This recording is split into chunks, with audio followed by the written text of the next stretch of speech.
Welcome to Sriram TV education. ఈ వీడియోలో మనం 2024 డిసెంబర్ మంత్కి సంబంధించిన ఇంపార్టెంట్ కరెంట్ అఫైర్స్ గురించి తెలుసుకుందాం.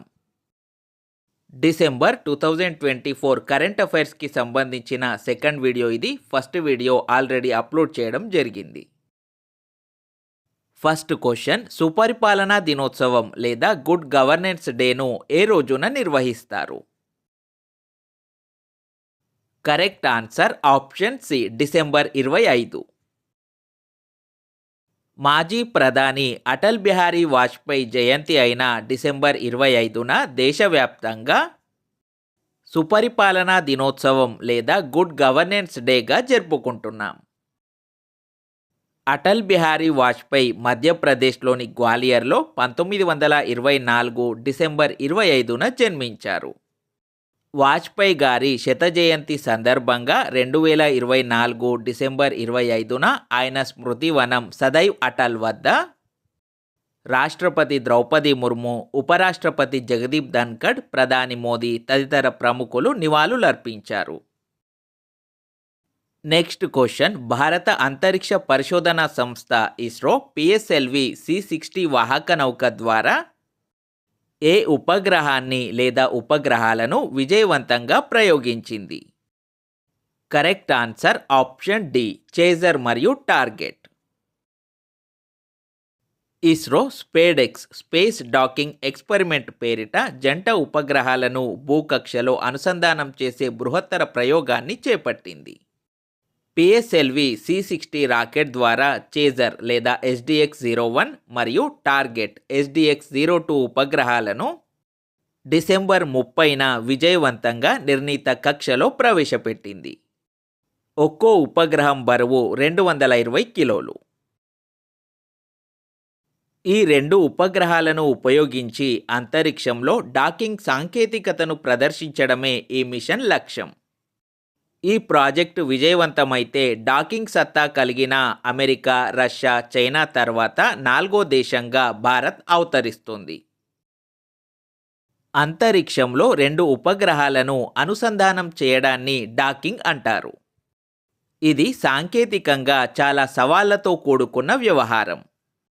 పరిమిత మానవ ప్రమేయంతో దీన్ని నిర్వహించాల్సి ఉంటుంది. గంటకు 1000 కిలోమీటర్ల వేగంతో ప్రయాణించే ఉపగ్రహాల వేగాన్ని నియంత్రించుకుంటూ, పరస్పరం చేరువవుతూ కమ్యూనికేషన్ సాగించుకుంటూ సున్నితంగా అనుసంధానం కావాలి. ఏమాత్రం తేడా వచ్చినా పరస్పరం ఢీకొని విచ్ఛిన్నమవుతాయి. Next question, bring it on అనేది ఎవరి ఆత్మకథ పేరు? Correct answer option C, Deepa Malik. భారత para athlete Deepa Malik bring it on the incredible story of my life పేరుతో తన ఆత్మకథను వెలువరించారు. పారా ఒలింపిక్స్లో పతకం సాధించిన మొదటి మహిళ దీపా మాలిక్. దీపా మాలిక్ 2016 రియో పారా ఒలింపిక్స్లో షాట్ పుట్లో రజత పతకం సాధించింది. క్రికెటర్ రవిచంద్రన్ అశ్విన్ ఆత్మకథ పేరు ఐ హ్యావ్ ది స్ట్రీట్ ఏ కుట్టి క్రికెట్ స్టోరీ. రెజ్లర్ సాక్షి మాలిక్ ఆత్మకథ పేరు విట్నెస్. నెక్స్ట్ క్వశ్చన్, కేంద్ర మాజీ మంత్రి జనరల్ వికే సింగ్ ఏ రాష్ట్ర గవర్నర్గా నియమితులయ్యారు? Correct answer option B, Mizoram. కేంద్ర ప్రభుత్వం మొత్తం 5 రాష్ట్రాలకు నూతన గవర్నర్లను నియమించింది. ముగ్గురిని ఒక రాష్ట్రం నుంచి మరో చోటుకి బదిలీ చేయగా 2 కొత్తగా నియమించింది. కేంద్ర మాజీ మంత్రి జనరల్ వికే సింగ్ మిజోరాం గవర్నర్గా, కేంద్ర హోంశాఖ మాజీ కార్యదర్శి అజయ్ కుమార్ భల్లా మణిపూర్ గవర్నర్గా నియమితులయ్యారు. కేరళ గవర్నర్గా ఉన్న ఆరిఫ్ మహమ్మద్ ఖాన్ను బీహార్ గవర్నర్గా ఉన్న రాజేంద్ర విశ్వనాథ్ ఆర్లేకర్ను కేరళకు కేంద్ర ప్రభుత్వం బదిలీ చేసింది. మిజోరాం గవర్నర్గా ఉన్న ఆంధ్రప్రదేశ్కు చెందిన కంబంపాటి హరిబాబు ఒడిషా గవర్నర్గా నియమితులయ్యారు. రాష్ట్రపతి ద్రౌపది ముర్ము 14 రాష్ట్రాలు మరియు కేంద్రపాలిత ప్రాంతాల్లోని 17 మంది బాలలకు, వీరిలో 7 బాలురు మరియు 10 మంది బాలికలకు ప్రధానమంత్రి రాష్ట్రీయ బాల పురస్కార్ 2025ను డిసెంబర్ 26న ప్రదానం చేశారు. గుంటూరు జిల్లా మంగళగిరికి చెందిన స్కేటింగ్ క్రీడాకారిణి జెస్సీ రాజ్కు ప్రతిష్టాత్మక ప్రధానమంత్రి రాష్ట్రీయ బాల పురస్కార్ 2025 వరించింది. భారత వ్యవసాయ పరిశోధనా సంస్థ డైరెక్టర్గా డాక్టర్ చెరుకుమల్లి శ్రీనివాసరావు నియమితులయ్యారు. ఈ పదవిని చేపట్టిన తొలి తెలుగు వ్యక్తి శ్రీనివాసరావు కావడం విశేషం. ఏపీలోని ఎన్టీఆర్ జిల్లా జగ్గయ్యపేట సమీపంలోని అనిగండ్లపాడు ఆయన స్వస్థలం. రైతు కుటుంబంలో జన్మించిన ఆయన అంచెలంచెలుగా ఎదిగారు. కళాత్మక చిత్రాల దర్శకుడు శ్యామ్ బెనగల్ కన్నుమూశారు. కొంతకాలంగా కిడ్నీ సంబంధిత వ్యాధితో బాధపడుతున్న ఆయన ముంబైలోని ఓ ఆసుపత్రిలో చికిత్స పొందుతూ తుది శ్వాస విడిచారు. శ్యామ్ బెనగల్ 1934 డిసెంబర్ 14న హైదరాబాద్లో జన్మించారు. హైదరాబాద్ నా జన్మభూమి అని ఆయన సగర్వంగా చెప్పేవారు.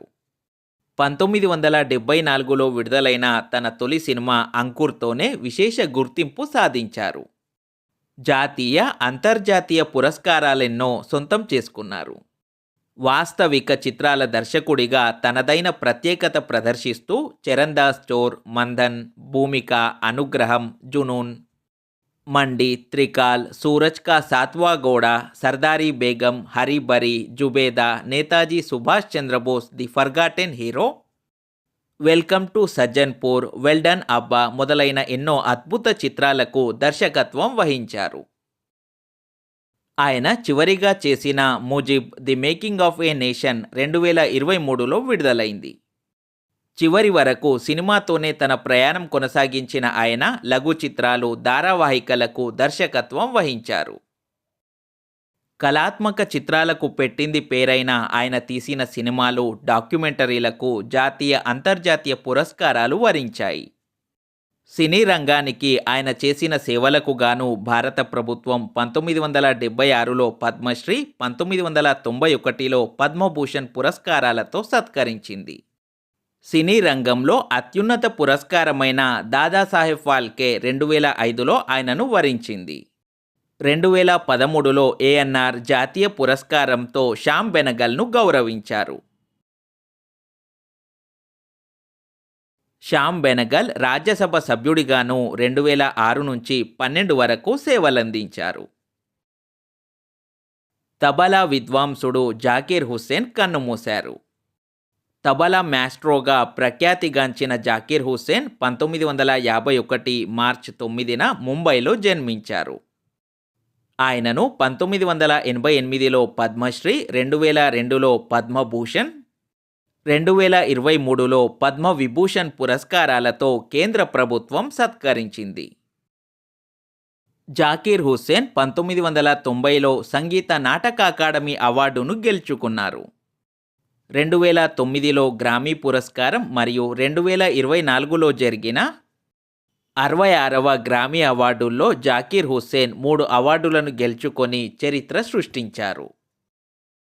Next question. భారతదేశ అటవీ నివేదిక లేదా India state of forest report 2023 ప్రకారం దేశంలోని అడవులు మరియు చెట్ల శాతం లేదా forest and tree cover percentage ఎంత? Correct answer option D 25.17%. కేంద్ర పర్యావరణ అటవీ శాఖ మంత్రి భూపేంద్ర యాదవ్ 18వ భారతదేశ అటవీ నివేదిక లేదా India state of forest report 2023ను 2024 డిసెంబర్ 21న విడుదల చేశారు. మన దేశంలో 1987 నుంచి ప్రతి 2 ఏళ్లకోసారి అడవుల లెక్కలను ఫారెస్ట్ సర్వే ఆఫ్ ఇండియా సేకరిస్తోంది. India state of forest report 2023 ప్రకారం మన దేశంలోని అడవుల విస్తీర్ణం 7,15,342 చదరపు కిలోమీటర్లు. మరియు అడవుల శాతం 21.76%. చెట్ల విస్తీర్ణం లేదా ట్రీ కవర్ వచ్చేసి 1,12,014 చదరపు కిలోమీటర్లు. చెట్ల శాతం లేదా ట్రీ కవర్ పర్సెంటేజ్ వచ్చేసి 3.41%. అడవులు మరియు చెట్ల విస్తీర్ణం కలిపి 8,27,357 చదరపు కిలోమీటర్లు. అడవులు మరియు చెట్ల శాతం వచ్చేసి 25.17%. ఇందులో నుంచి క్వశ్చన్ ఎలాగైనా రావచ్చు. ఫర్ ఎగ్జాంపుల్ అడవుల శాతం అడిగినప్పుడు 21.76%. అడవులు మరియు చెట్ల శాతం అడిగినప్పుడు 25.17%. నెక్స్ట్ క్వశ్చన్, భారతదేశ అటవీ నివేదిక లేదా India state of forest report 2023 ప్రకారం దేశంలోని అడవులు మరియు చెట్ల విస్తీర్ణం అత్యధికంగా గల మొదటి 3 రాష్ట్రాలు వరుసగా.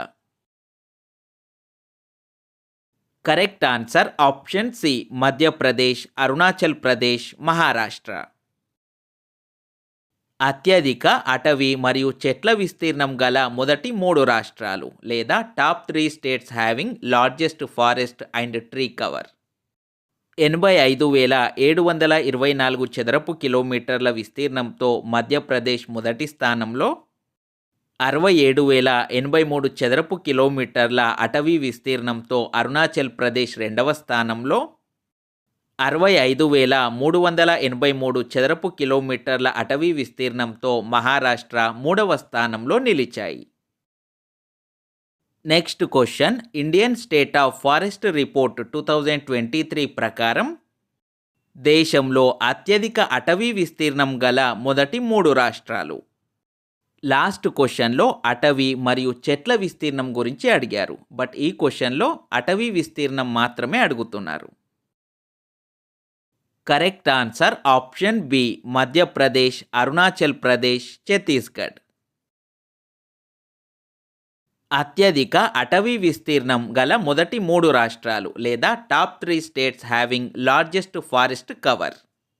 మొదటి స్థానంలో మధ్యప్రదేశ్, రెండవ స్థానంలో అరుణాచల్ ప్రదేశ్, మూడవ స్థానంలో ఛత్తీస్గఢ్ రాష్ట్రాలు ఉన్నాయి. ఇక్కడ కన్ఫ్యూజ్ అవ్వద్దు. అత్యధిక అటవీ మరియు చెట్ల విస్తీర్ణం గల మొదటి 3 రాష్ట్రాలు మధ్యప్రదేశ్, అరుణాచల్ ప్రదేశ్, మహారాష్ట్ర. అత్యధిక అటవీ విస్తీర్ణం మాత్రమే కలిగిన మొదటి 3 రాష్ట్రాలు Madhya Pradesh, Arunachal Pradesh, Chhattisgarh. Indian state of forest report 2023 ప్రకారం దేశంలో అటవీ మరియు చెట్ల పెరుగుదల అత్యధికంగా గల రాష్ట్రం లేదా maximum increase in forest and tree cover state. Correct answer option B, Chhattisgarh. అత్యధిక అటవీ మరియు చెట్ల పెరుగుదల గల మొదటి 3 రాష్ట్రాలు Chhattisgarh, Uttar Pradesh, Odisha.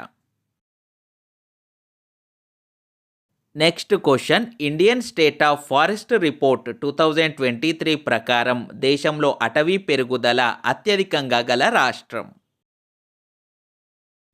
Correct answer option D, Mizoram. అత్యధిక అటవీ పెరుగుదల గల మొదటి 3 రాష్ట్రాలు మిజోరం, గుజరాత్, ఒడిషా. అత్యధిక అటవీ మరియు చెట్ల పెరుగుదల గల మొదటి 3 రాష్ట్రాలు ఛత్తీస్గఢ్, ఉత్తరప్రదేశ్, ఒడిషా. అత్యధిక అటవీ పెరుగుదల మాత్రమే గల మొదటి 3 రాష్ట్రాలు మిజోరం, గుజరాత్, ఒడిషా. అత్యధిక అటవీ శాతం గల మొదటి 3 రాష్ట్రాలు లేదా కేంద్రపాలిత ప్రాంతాలు 91.33%తో లక్షద్వీప్ మొదటి స్థానంలో, 85.34%తో మిజోరాం రెండవ స్థానంలో, 81.62%తో అండమాన్ మరియు నికోబార్ దీవులు మూడవ స్థానంలో నిలిచాయి. 19 రాష్ట్రాలు మరియు కేంద్రపాలిత ప్రాంతాలు 33% కన్నా ఎక్కువ అటవీ విస్తీర్ణాన్ని కలిగి ఉన్నాయి. 8 రాష్ట్రాలు లేదా కేంద్రపాలిత ప్రాంతాలు అవి లక్షద్వీప్, మిజోరాం, అండమాన్ మరియు నికోబార్ దీవులు, అరుణాచల్ ప్రదేశ్, మేఘాలయ, నాగాలాండ్, త్రిపుర, మణిపూర్ 75% కన్నా ఎక్కువ అటవీ విస్తీర్ణాన్ని కలిగి ఉన్నాయి.